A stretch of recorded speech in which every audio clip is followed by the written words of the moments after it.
ಭಕ್ತಾದಿಗಳು ಸ್ವಲ್ಪ ಸಮಾಧಾನದ ಇರಬೇಕು.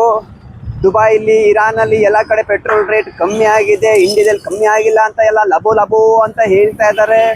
ಭಕ್ತಾದಿಗಳಿಗೆ ಪ್ರಸಾದ ಸಿಗುತ್ತೆ, ಸುಮ್ಮನಿರಬೇಕು. ಈಗ ನಮ್ಮ ಇಂಡಿಯಾದಲ್ಲಿ ಪೆಟ್ರೋಲ್ ಯೂಸ್ ಮಾಡ್ತಾ ಇರೋದು ಮಾರ್ಚು ಏಪ್ರಿಲಲ್ಲಿ ಪರ್ಚೇಸ್ ಮಾಡಿರೋ ಪೆಟ್ರೋಲು. ಆವಾಗ ನಾವು ಪರ್ಚೇಸ್ ಮಾಡಿ ಸ್ಟಾಕ್ ಇಟ್ಟಿದ್ವಿ, ಆವಾಗ ನಾವು ರೇಟ್ ಹೆಚ್ಚಿಗೆ ಮಾಡಿಲ್ಲ. ಈಗ ಅವರು ಆಫರ್ ಕೊಡಲಿಕ್ಕೆ ಮತ್ತು ಆ ಟೈಮಲ್ಲಿ ವ್ಯಾಪಾರಿಗಳು ಬೇರೆ ಬೇರೆ ಕಡೆ ಪರ್ಚೇಸ್ ಮಾಡಲಿಕ್ಕೆ ಹೋದರು ಅಂತ ಹೇಳಿ ಈಗ ಆಫರ್ ಕೊಟ್ಟಿದ್ದಾರೆ. ಇದು ಬರೀ ಆಫರ್ ಅಷ್ಟೇ, ಇದು ಶಾಶ್ವತ ಅಲ್ಲ. ಹಾಗಾಗಿ ರೇಟು ಕಮ್ಮಿ ಆಗಲ್ಲ.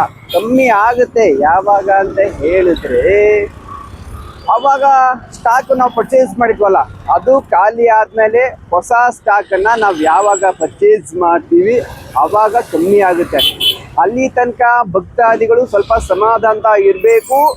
ಆವಾಗ ಎಲ್ರಿಗೂ ಪ್ರಸಾದ ಸಿಕ್ಕೇ ಸಿಗುತ್ತೆ. ಪೆಟ್ರೋಲ್ ರೇಟ್ ಕಮ್ಮಿ ಹಾಗೇ ಆಗುತ್ತೆ. ಯಾಕೆ ನೀವು ಲಬೋ ಲಬೋ ಅಂತ ಬಡ್ಕೊತಾ ಇದ್ದೀರಾ?